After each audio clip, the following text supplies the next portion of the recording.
Hello students, welcome to online classes.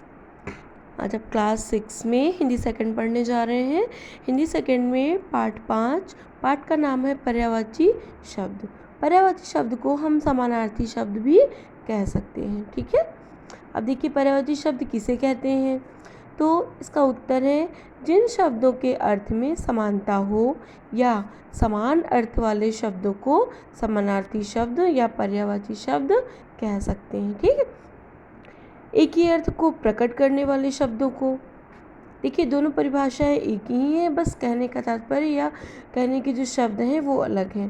ठीक, एक ही अर्थ को प्रकट करने वाले शब्दों को पर्यायवाची शब्द कहते हैं। अब देखिए, आइए कौन कौन से पर्यायवाची या कैसे होते हैं पर्यायवाची, आइए समझते हैं। पहला है सरस्वती। सरस्वती आप सभी को पता है, माँ शारदे को सरस्वती भी कहते हैं, वीणावादिनी भी कहते हैं, माँ भारती भी कहते हैं।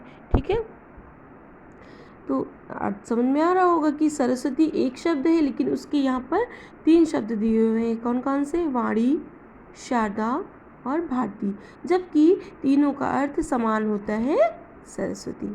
ठीक है, उसी तरह स्त्री, स्त्री को हम नारी, महिला और अबला भी कह सकते हैं।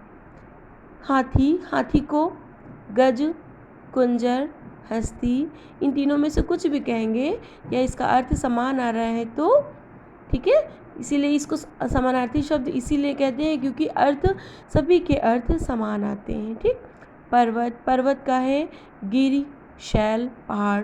आप सभी कहते होगे, कोई पर्वत कहता है, कोई शैल कहता है, कोई पहाड़ कहता है। ठीक है, पृथ्वी, हमारी पृथ्वी को भी कई नामों से जाना जाता है, जैसे कि धरती, वसुधा, भूमि। ठीक है, जल, अमृत, पानी, नीर। पुष्प को कुसुम, सुमन, फूल। आकाश को हम क्या कह सकते हैं? नभ, गगन, आसमान।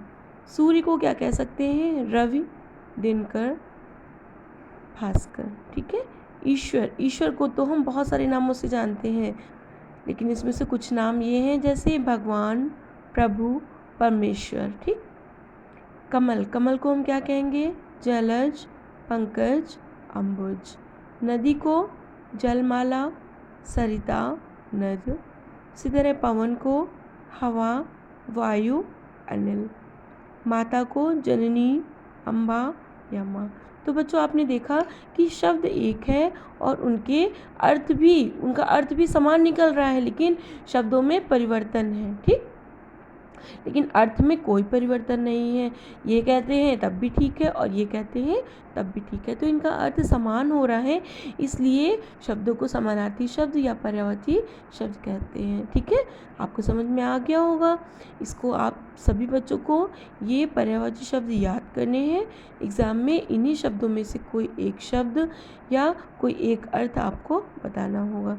ठीक है, ठीक है बच्चों, good bye, have a nice day.